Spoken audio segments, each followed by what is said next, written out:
February 7, 1943. Munich, Germany. Snow fell gently outside the window of the small apartment on Prinzregentenstrasse, where Elise Hoffmann sat at her desk reviewing classified communications for the Ministry of Public Enlightenment and Propaganda. The winter light cast long shadows across stacks of papers marked with official stamps, each containing information that thousands of German citizens would hear on their radios the following day. She believed her work was serving the greater good of her homeland during its most desperate hour. She could not have known that within 6 months she would commit the ultimate act of betrayal against the country she had dedicated her life to serving. Before we dive into this story, drop a quick hi in the comments and tell me where you're watching from. It really helps support the channel.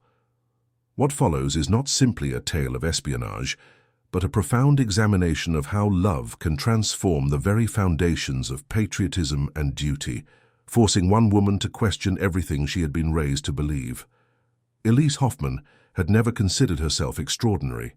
At 32 years old, she was unmarried, unusual for a woman of her generation, but her position as a senior communications officer provided her with purpose and status.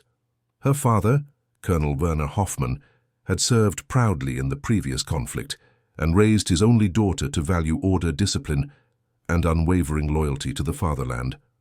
Her mother had passed away when Elise was 16, leaving her father to shape her worldview entirely. After completing her studies at the University of Munich, where she excelled in languages and communications, Elise joined the ministry in 1938. By 1943, she had ascended to a position of considerable trust, processing sensitive information about troop movements, supply lines, and propaganda directives. Captain Friedrich Weber, Elise's supervisor at the ministry, observed her work with satisfaction that February morning. Fräulein Hoffmann, the reports you transcribed regarding the Eastern Front situation have been approved at the highest levels, he said, standing stiffly beside her desk. The minister himself commented on the clarity of the narrative. "Thank you, Captain Weber," Elise replied, her voice measured and professional. "I simply follow the guidelines provided." "Your father would be proud," Weber added, knowing the effect this statement would have. "He was a true patriot. It is good to see his daughter serving with such dedication." What neither Elise nor Captain Weber could have anticipated was the arrival later that day of a transfer order that would forever alter the course of her life. The ministry's communications division was to receive a specialist from France, a linguist who had demonstrated exceptional skill in decoding Allied communications intercepted along the Atlantic coast. Lieutenant Thomas Müller arrived at the Munich office the following Monday, bearing with him an unusual background for someone in his position. Born to a German father and a French mother in Strasbourg, he had grown up between two cultures, fluent in both languages and familiar with both mentalities. When the conflict began, Müller had been studying linguistics at the Sorbonne in Paris. His German heritage and language skills had made him valuable to the German forces upon their arrival in France, and he was quickly recruited into military intelligence. Elise's first impression of Lieutenant Müller was one of cautious professionalism. "Lieutenant, welcome to the Munich division," she said formally, as she was assigned to orient him to their protocols. "I understand you have been quite successful in your work in France." Thomas Müller's eyes held a reserved intelligence that immediately struck Elise as different from the often dogmatic gazes of her other colleagues. "Thank you, Fräulein Hoffmann. I simply apply linguistic patterns where others might see only chaos. The work itself is fascinating, regardless of the context." That subtle qualification, regardless of the context, should have alerted her to his complicated relationship with his duties, but at the time, Elise merely nodded and proceeded with the orientation. Over the next several weeks, Elise and Thomas developed a productive working relationship. Their shared love of languages created a natural connection, and during lunch breaks, they sometimes discussed literature or pre-war academic journals on linguistics that had now been deemed unacceptable by the authorities. Thomas demonstrated a breadth of knowledge that extended far beyond military applications, and Elise found herself increasingly looking forward to their conversations. "Have you read Rilke?" he asked one day as they ate their modest lunch rations in the building's cafeteria. The question was innocent enough, but discussing poetry had fallen somewhat out of favor in official circles. "Years ago, during my studies," she replied cautiously, "his work was quite moving. I have always found his perspective on the duality of human experience fascinating," Thomas said, lowering his voice slightly. "How we can simultaneously exist in states of loyalty and questioning, certainty and doubt." Something in his tone made Elise glance around the cafeteria before responding. "Such philosophical matters are perhaps best left to peacetime contemplation, Lieutenant Müller." He smiled slightly. "Of course, you are right, Fräulein Hoffmann." As March turned to April, Elise noticed subtle changes in Thomas's demeanor. He worked tirelessly, often remaining in the office long after others had departed.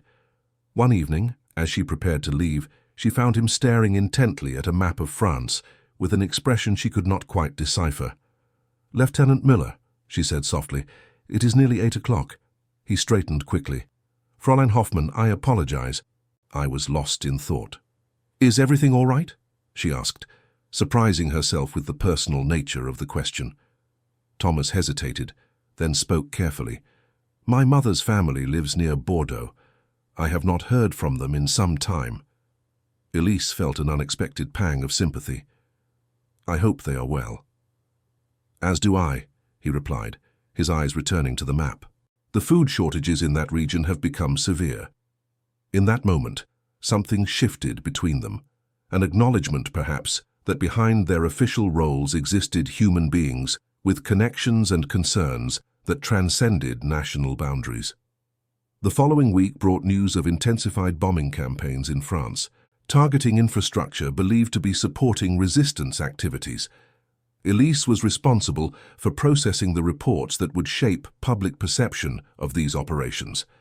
As she reviewed the carefully crafted language describing precision strikes against enemy positions, a message arrived for Thomas from his commanding officer in Paris.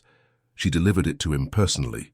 Thomas opened the envelope, read its contents, and Elise watched as the color drained from his face. "Lieutenant Müller?" she ventured after a moment of silence.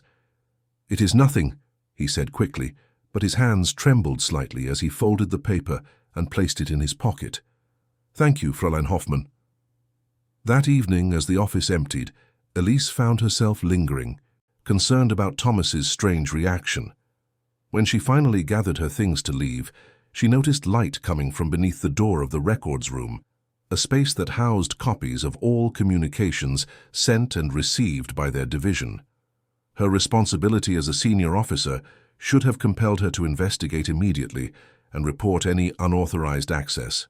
Instead, she found herself approaching quietly, her heart inexplicably racing. Through the partially open door, she saw Thomas frantically scanning documents, copying information into a small notebook. For several seconds, she simply watched, unable to process what she was seeing. Then, without conscious decision, she pushed the door fully open. Thomas looked up, terror flashing across his features, before being replaced by resignation. "Fräulein Hoffmann," he said quietly, "I suppose this concludes my time in Munich." "What are you doing?" she asked, her voice barely audible. He regarded her steadily. "I believe you already know." "You are." She could not bring herself to say the word spy or traitor, words that carried the weight of immediate and severe consequences. "My mother's family was not merely living near Bordeaux," he said after a moment. "They were helping hide Jewish children separated from their parents during the roundups last summer. The message I received today informed me that their farm was targeted in yesterday's raid. There were no survivors." Elise felt as though the floor beneath her was shifting. "I am sorry about your family," she said automatically. "But what you are doing is trying to prevent more families from being destroyed," he finished for her. "You have seen the same reports I have, Fräulein Hoffmann. You know what is happening in the East. You transcribe the numbers yourself, though they are carefully disguised in bureaucratic language." "Those are enemy propaganda lies," she said, but the conviction in her voice was wavering. "Are they?" Thomas asked simply. "Your father was a military man. Did he teach you that targeting civilians, women and children, was honorable warfare?" Elise felt herself growing angry. "Do not speak of my father. You know nothing about him." "I know he raised a daughter with intelligence and compassion," Thomas replied. "I have seen it in how you treat the secretarial staff, how you question certain directives, though you hide it well. You are not blind, Elise, you have simply chosen not to see." It was the first time he had used her given name, and something about the intimacy of it made her pause. "I should report this immediately," she said. "Yes," he agreed. "That is what your duty requires." Neither of them moved. Finally, Elise spoke again. "You will be shot." "Yes." "Why risk it? You could have requested a transfer back to Paris." Thomas closed the folder he had been examining. "Because I can no longer pretend that following orders absolves me of responsibility for what those orders accomplish." He looked directly into her eyes. "Can you?" Elise left the records room without answering his question and without reporting the incident. That night she barely slept, Thomas's words echoing in her mind alongside memories of her father. Colonel Hoffman had indeed been a military man of the old school, with a strict code of honor. Had he lived to see the current conflict, would he have approved of all that was being done in the name of the fatherland? The next morning, she arrived at the office earlier than usual. Thomas was already at his desk, his face revealing surprise that he was still free. They did not speak of what had happened, but something unspoken had formed between them, a dangerous, shared secret. Throughout May of 1943, Elise found herself noticing details in the reports she processed that she had previously glossed over. Casualty figures that seemed impossibly high, supply requisitions for the Eastern Territories that included items with disturbing implications, directives regarding the treatment of civilian populations that contradicted everything she had been raised to believe about German honor and dignity. And through it all she watched Thomas continuing his covert activities, now aware that he was somehow transmitting information to resistance networks in France. She neither assisted nor exposed him, existing in a state of moral paralysis. One rainy evening in early June, as they worked late reviewing intercepted Allied communications, Thomas suddenly spoke. "Why have you not reported me, Elise?" The question hung in the air between them. Elise continued typing for several moments before responding. "I do not know." "I think you do," he said gently. She stopped typing and looked at him. "Perhaps I am no longer certain of what constitutes loyalty. To a government or to humanity?" he asked. "Is it really so simple?" she challenged. "Millions of our countrymen believe they are fighting for the right cause." "Millions once believed the earth was flat," Thomas countered. "Collective conviction is not evidence of truth." Their conversation was interrupted by the arrival of Captain Weber, who regarded them with suspicion. "Working late again, I see. Your dedication is noted, but perhaps it would be better to maintain more regular hours. People might wonder what requires such privacy." After Weber left, Thomas spoke quietly. "He suspects something." "Yes," Elise agreed. "I should leave Munich," Thomas said, "return to France." Elise felt an unexpected pang at the thought. "Is that possible?" "With the right documentation, perhaps, but the risk increases daily." He hesitated before adding, "Information has reached me that there will be a major operation in France soon, something that will change the course of the conflict." Elise knew immediately what he was referring to. Her division had been processing communications regarding the Atlantic Wall, the massive defensive fortifications being constructed along the French coastline to repel any Allied invasion attempt. "You cannot ask me about that," she said firmly. "I am not asking," Thomas replied. "I am simply telling you that many lives on all sides hang in the balance." That night, as she returned to her apartment, Elise found herself thinking not of abstract loyalties or duties, but of Thomas himself. When had her concern for his safety become something more personal? When had his principles, so at odds with everything she had been taught, begun to resonate with her own suppressed doubts? The following weeks brought increased scrutiny from Captain Weber. He assigned Elise to different projects, limiting her contact with Thomas. The separation only intensified her awareness of how important he had become to her. One afternoon, as they passed in the corridor, Thomas pressed a small piece of paper into her hand. On it was written an address and the words 8 o'clock.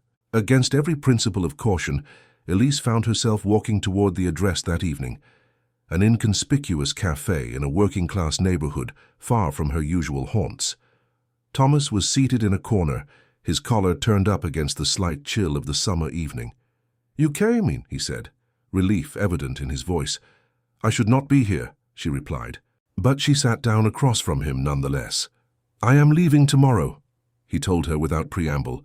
"My contact has arranged transportation to the French border." Elise felt as though something essential was being torn away from her. "I see." "Come with me," he said, his words so unexpected that she nearly laughed. "That is impossible." "Why? Because of loyalty to a cause you no longer believe in? Because of fear? Or because you do not feel what I feel?" His directness startled her. "Thomas, you cannot say such things." "We may never see each other again," he said simply. "If not now, when?" Their conversation was interrupted by the sound of shouting outside the cafe. Through the window, they could see military police checking identification papers of pedestrians, an unusual occurrence in this neighborhood. "They are looking for me," Thomas said quietly. "Someone must have seen us together." The reality of their situation crashed down upon Elise. This was no longer an abstract moral dilemma. This was Thomas's life. "There is a back exit through the kitchen," she said decisively. "Go now, I will distract them." "Elise, go," she insisted. "I will meet you at the Central Station tomorrow morning, 6 o'clock. As Thomas slipped away through the kitchen, Elise straightened her clothing and walked confidently out the front door of the cafe. She recognized one of the officers, a man who occasionally delivered documents to her division. "Lieutenant Krauss," she called out, feigning surprise. "What brings the military police to this neighborhood?" The officer turned, clearly startled to see someone of Elise's position in such surroundings. "Fräulein Hoffmann, we received reports of suspicious activity in this area." "How interesting," she replied calmly. "I was just meeting an informant regarding some irregular communications we've detected. Perhaps we are pursuing the same matter." Her status and confidence created just enough hesitation among the officers for Thomas to escape. Later that night, as she packed a small bag in her apartment, Elise confronted the magnitude of what she was considering. To leave would mean abandoning everything, her career, her country, her identity. To stay would mean betraying Thomas and continuing to serve a cause she could no longer defend, even to herself. In the early hours of the morning, before she had even reached a conscious decision, Elise found herself walking toward the Central Station, her heart pounding with each step. The platform was crowded with soldiers on leave and workers heading to early shifts. Thomas stood near the end, his face partially obscured by a hat pulled low over his forehead. When he saw her, his expression transformed.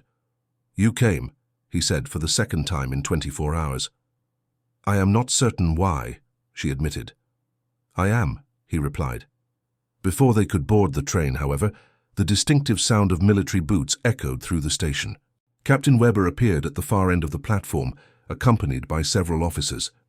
"They must have followed me," Elise whispered, panic rising in her chest. Thomas assessed the situation quickly. "The freight yard," he said. "If we can reach it, there may be a chance." As they turned to leave, Weber spotted them. "Hoffmann," he shouted, "stop immediately." What followed was a desperate chase through the labyrinthine passages of Munich's Central Station.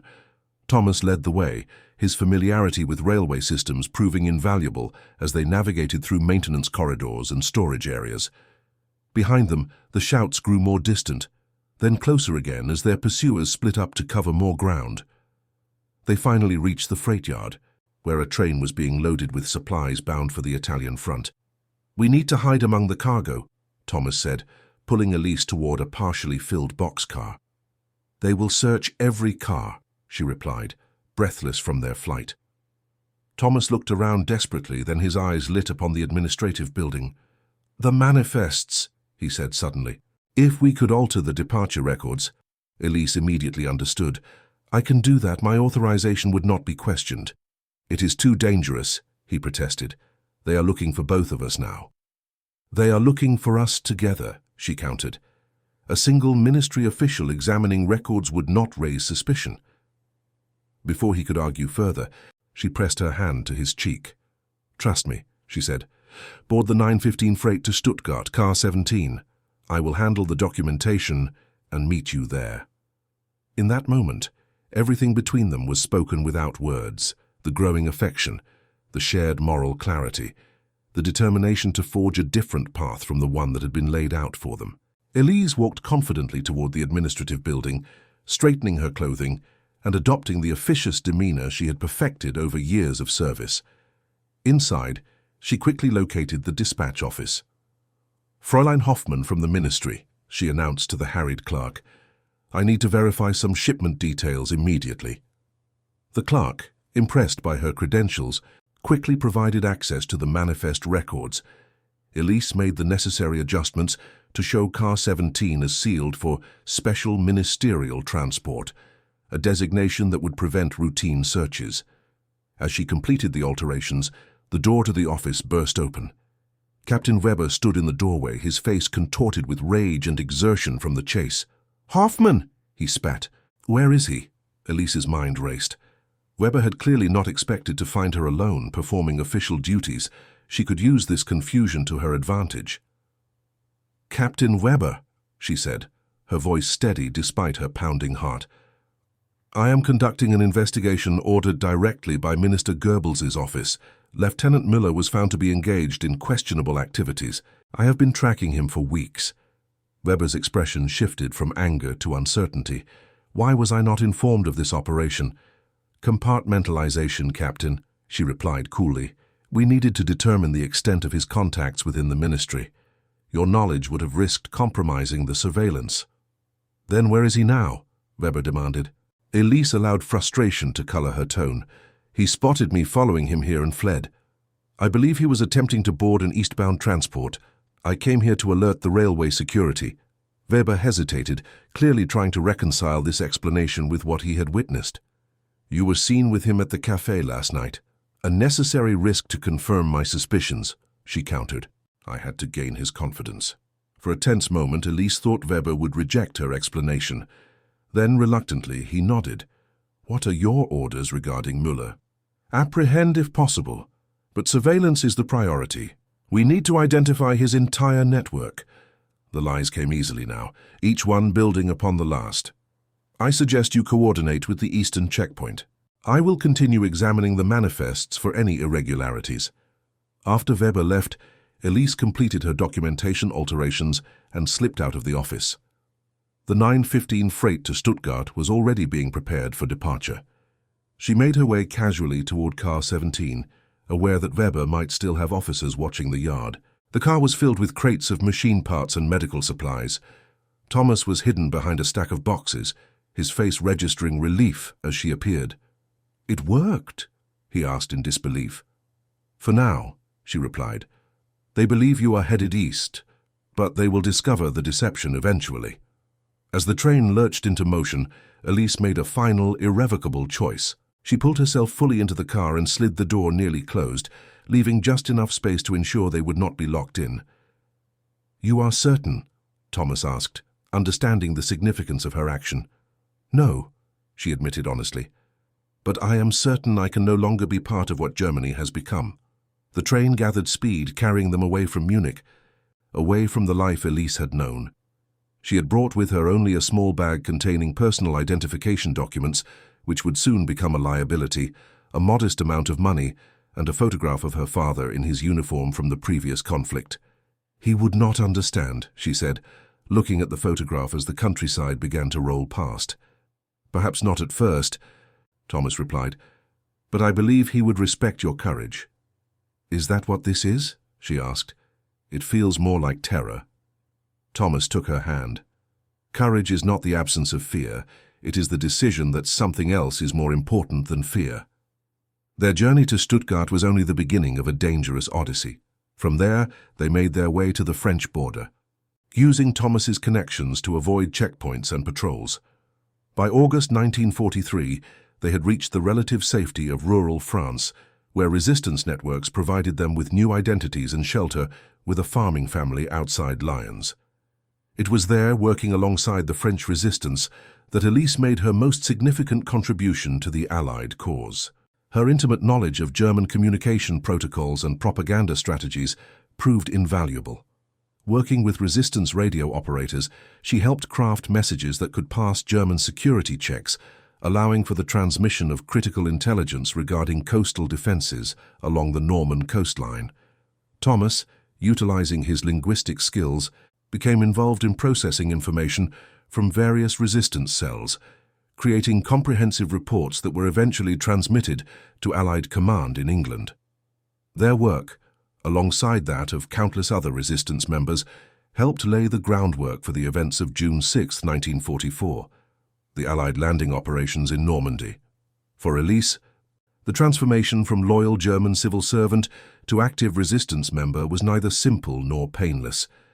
She carried with her the weight of her previous certainties and the complicated love for her homeland. Yet each day, alongside Thomas, reinforced her conviction that they were fighting not against Germany, but for a version of Germany that honored human dignity and freedom, values her father had believed he was defending in the previous conflict.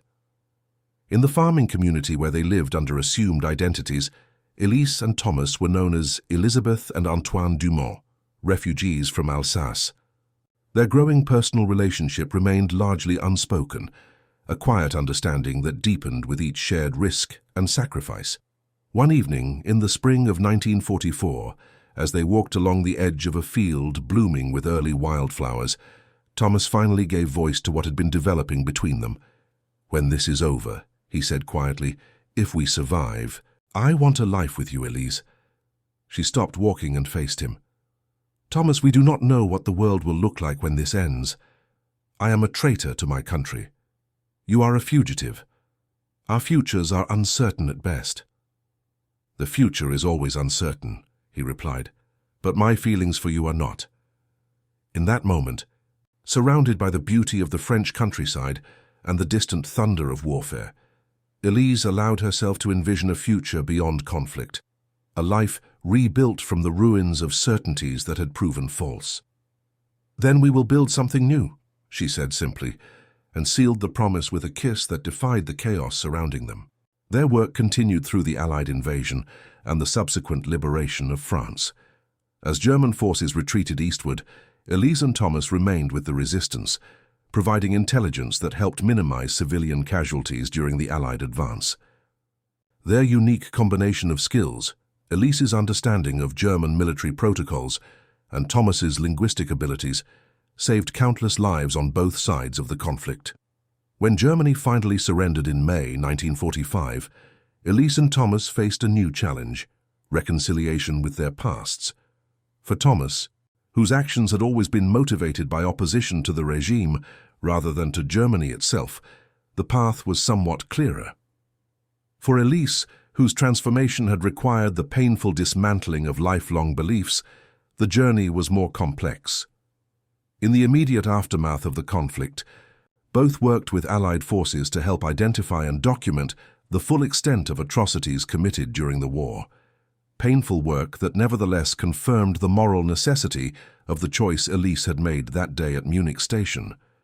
When offered the opportunity to immigrate to America under new identities, they instead chose to remain in Europe, eventually settling in Switzerland, where their language skills and experience enabled them to work with international humanitarian organizations, helping displaced persons. They married in Geneva in the autumn of 1946, a quiet ceremony attended by a few resistance comrades who had become their closest friends. Among their most treasured wedding gifts was a letter from a Jewish family they had helped escape through their intelligence work, living proof that their betrayal of one loyalty had honored a deeper, more universal human bond. Elise never returned to Germany during her lifetime, though she maintained correspondence with distant relatives. The country of her birth remained simultaneously beloved and painful, a complex duality she came to accept rather than resolve. Thomas, however, visited his mother's surviving relatives in France regularly, gradually rebuilding connections fractured by war. Together they built the life they had once thought impossible, modest but meaningful, marked by continued service to the cause of reconciliation and remembrance.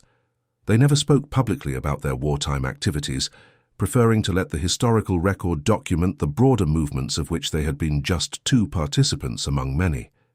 In the decades that followed, as Europe rebuilt itself from the ashes of destruction, Elise occasionally reflected on the series of choices that had led her from that snow-covered apartment in Munich to a new life in Switzerland. What had begun as an act of personal courage, motivated by growing affection, had evolved into a fundamental realignment of her moral compass, a recognition that true loyalty sometimes requires betrayal of the very institutions that demand it. The photograph of her father remained on her desk until her death in 1987. Next to it stood another image, Thomas in the garden of their Geneva home, surrounded by roses he had cultivated with the same patience and attention to detail that had once made him an exceptional linguist and intelligence officer. Between these two images lay the span of Elise's journey, from the certainties of her youth to the hard-won wisdom of choosing one's own principles in a world that demands conformity. Thomas survived her by only 3 years, continuing their shared work until his own passing in 1990. Among his personal effects was found a small notebook, the very one Elise had discovered him using in the records room that fateful night in 1943. Inside, alongside operational notes, he had written a simple dedication. To Elise, who taught me that courage wears many uniforms and that love of country is meaningless without love of humanity. Their story, like thousands of others from that era, reminds us that history is not merely the chronicle of grand strategies and battlefield victories, but the accumulated impact of individual moral choices made in moments when duty and conscience collide. For Elise Hoffman and Thomas Müller, betrayal of country became the means by which they remained loyal to the best qualities that country had once embodied: courage, integrity, and the recognition of our shared humanity across all borders, both geographical and ideological. And that concludes our story. If you made it this far, please share your thoughts in the comments. What part of this historical account surprised you most? Do not forget to subscribe for more untold stories from World War II, and check out the video on screen for another incredible tale from history. Until next time.